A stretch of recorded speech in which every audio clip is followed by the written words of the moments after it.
Hello, everyone. I'm Mario Florio from NBC 10. Welcome back to a Food Podcast, a place you can come to hear all about the great things happening on the local food scene, the wonderful restaurants we have, the local companies making delicious food products, the fun community events that highlight local cuisine.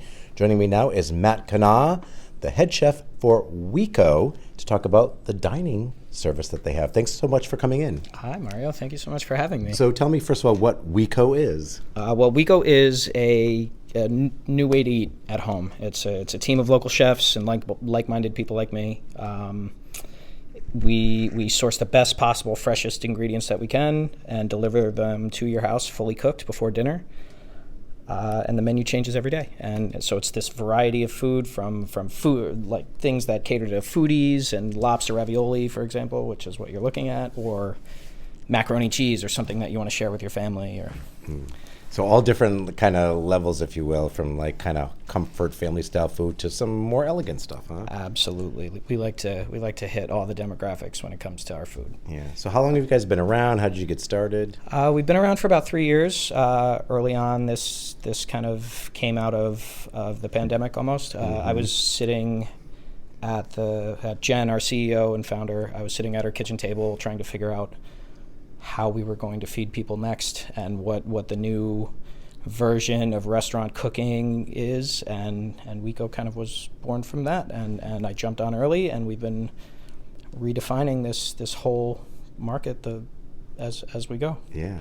Right? So many great ideas were born out of the pandemic, I feel. Yeah, absolutely. Yeah. But like everything else, the world changes, and our business model changed, and the type of food that we serve changed, and the variety changed over time, and we try and keep up with it always. We try and keep up with trends and with market and farm trends and farm growing seasons and things like that. Mm-hmm. So we meet with as many local purveyors that we can, local farmers that we can to go with the community as much as possible. Use a lot of locally sourced products. Always. Yeah. This pasta is from Somerville.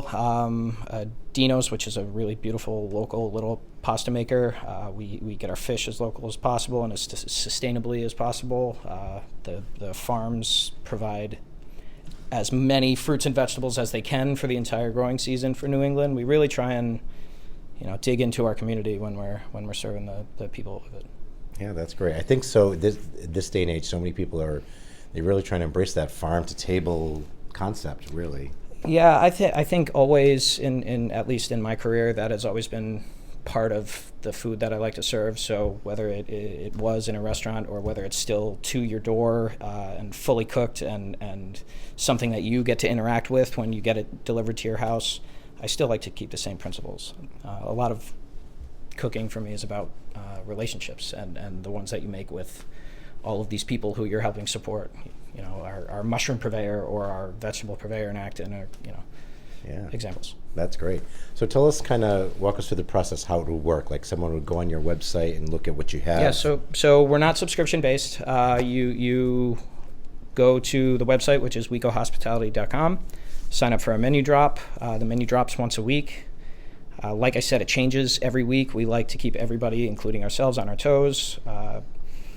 And the food is you can either pick up in one of our locations or the food is delivered to you before dinner time. And it takes about 10 minutes to get ready. Wow. And how much can you order at one time, I guess? It doesn't matter. Whatever you want. Whatever you want. It kind of depends on your size of family, which is the interesting thing about our menu is that we cater to so many different types of families and types of households, right? A single diner can have a lobster ravioli for themselves, or you can get beef bourguignon and mashed potatoes that'll feed a family of 4, or you can just eat the chocolate cake on your couch for dinner if you want to. It's all the different angles. Yeah. Kids food as well.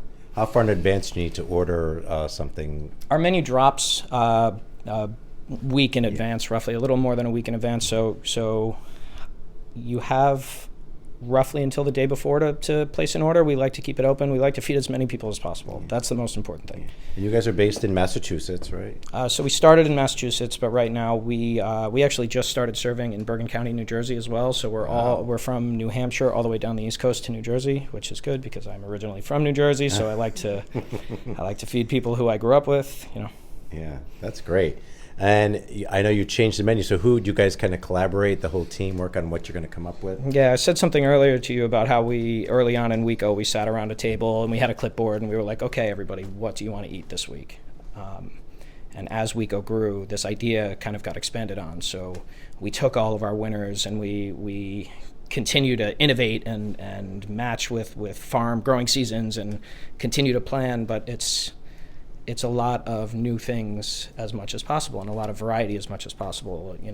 We hit the gluten-free aspect. We are as conscious of allergens as we possibly can be.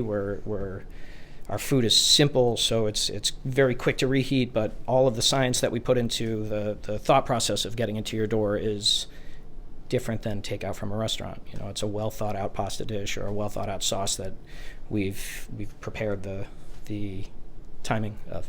Yeah. It's kind of like the way you described it. I kind of picture that's how families kind of, you sit around like, what do we want for dinner tonight? What are we going to have to eat this week? You kind of think about that. Yeah. Except we took away the shopping, the time you waste shopping, and the heavy early prep. It's still the interactive, fun part of cooking, and the ability to sit around with your family and possibly serve something else to the kids if they wanted something else, or like I said, just eat dessert or an artichoke dip or something like that. It's a variety. Yeah. And you said it's delivered and is like pretty much 90% done. You just have to put the finishing touches on it. Yeah, exactly. Like any really good dish, you want it to be as perfect as possible for serving. So some dishes are designed to just get thrown in the oven and be quick reheat. Other ones are a little more in depth where you have to reheat the sauce or sear a steak to get the perfect temperature out of it. We try to avoid microwave cooking as much as possible. So whereas our competition, from what I see, spends a lot of time instructing, minute and a half microwave timing, we're not like that. We're almost like you're standing next to us in the kitchen and we're helping you get this to the table. Yeah. It's like having your own personal chef in the kitchen with you, helping you. Yeah, of course. And when we write these heating instructions, that's what it is. That's how we like to verbalize it. Yeah. So it's like you're writing it as if you were there and you were telling them how to do it. Exactly. Yeah. Yeah. Less like a instructional cookbook and more like a fun interactive piece. I think it's great you change up the menu, week to week, season to season. Do you have anything that stays on the menu like year round, like basics, or do you really change it up? Yeah, we have staples. We have things that we like to serve every few weeks. But mostly our food changes with the season. Like we'll have flagship, like our short rib really does well all the time. It's one of the favorites for WECO fam. But we'll switch out the prep for it. We'll switch out the sides for it and try and blend with the season. Or if a different cut is available, we'll go with that. Or a better short rib from somebody else who's local. Yeah, and obviously the instructions all come with it. Yeah, absolutely. Yeah. All right, so let's dig in, because you brought some stuff and it's taken me a lot of willpower not to dig in. Enjoy. So let's start with, let's go in order. You brought this salad. Tell us what this is. Okay, so I brought a little leaf salad with shaved watermelon radishes and shaved fennel with toasted pistachios on top and a champagne vinaigrette. No, I've never, what is this again? It's a watermelon radish. Root vegetables are very common in the New England farming world.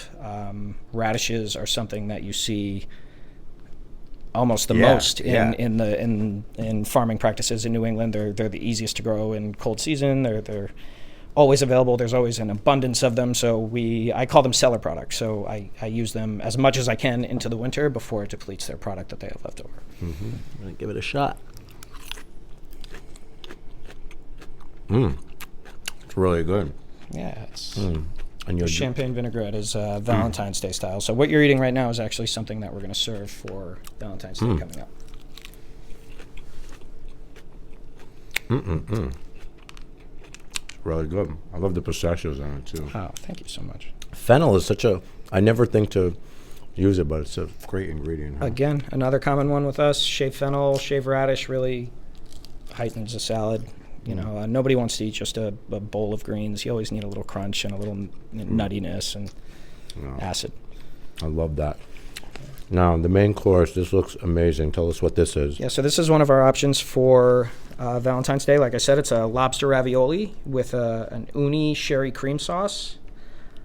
The lobster ravioli itself comes from this really amazing purveyor that we have in Somerville. They're called Dino's Pasta. We buy the majority of our pastas. They're hand-cut, amazing, different varieties of pasta. They like to give us 2 or 3 that we use for a few months, and then we'll never use them again, and we'll switch to something else and kind of stay up to date with that. The lobster sauce itself is kind of a play on lobster bisque. I've been a chef in New England for a very long time, and having done that, I cook a lot of lobster bisque, that and clam chowder. Oh yeah. But you cook a lot of lobster bisque, and this is kind of a richer version of that. So it's that delicious velvety lobster sherry flavor with the uni mounted into it. Ooh, all right. Looks amazing. Dig in.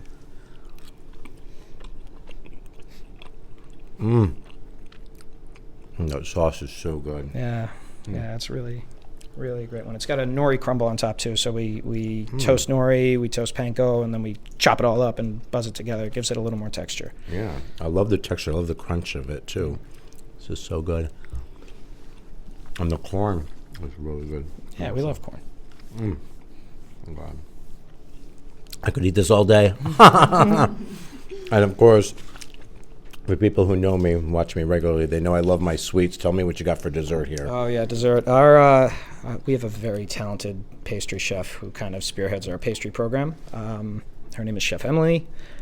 For these 2 specific desserts, she did a cherry tart and a flourless chocolate cake, which are huge favorites in the Valentine's Day world menu cycle. I guess you always have to have that chocolate cake something.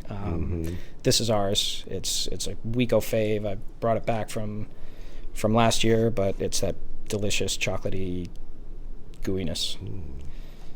I'll take a bite. So rich. Yep. So good. So rich. Yeah. It's flourless, huh? Flourless. Oh my gosh. Amazing. And tell me about this. What is this, Raz? Cherry. Cherry. Yeah, it's our cherry tart. It's an individual cherry tart, so it's got a pie crust in almost an individual ring, and then cherries. And cherries, Valentine's Day is a red fruit day for me, a chocolate and red fruit day for me. So I hit cherries as much as I can. Nice. Cherries and you do like a homemade whipped cream too. Homemade whipped cream as well, which is a favorite in this room today. Oh yes, everyone's been trying it. It is so good. Thank you. It's amazing, yeah. Thank you very much. I know we were talking about this is geared towards Valentine's Day. If someone listens to this after the fact, do you do special things for different holidays? We do special things for as many holidays as we can. We do things like Super Bowl menu. We do Mother's Day brunch. We do a July 4th barbecue send-off. But if anything, if at any given time you look at our menu, I believe you always get to have that variety anyway. So there'll always be something like a lobster pasta, or always be that like high-end something that a adventurous foodie might just want to eat on a Wednesday night or on a Saturday instead of going to a restaurant. But it also has that approachable element to it as well. Yeah, this is awesome. Oh my God, all of it's amazing. Tell us again how folks can find you, look up your menu, and order your stuff. Right, so our website is WECOHospitality.com. You go to our website, you sign up for our menu. Our menu drops once a week. If you sign up, you'll notice that every week our menu changes. It, like I said, keeps us on our toes. It gives us that variety that we're really searching for to try and feed as many people as we can. And as you said, no subscription. You can order as often or as little as you want. Yeah, not a subscription, which is another amazing part, is you can kind of order whatever you want. The great part about it is that it gets to your door before dinner, and it takes about 10 minutes to heat up. That's awesome. All right, Matt Kenah, thank you so much. All right, thank you so much for having me. Yeah, WECO Hospitality, definitely check them out. Order their food. They'll make you go, mmm.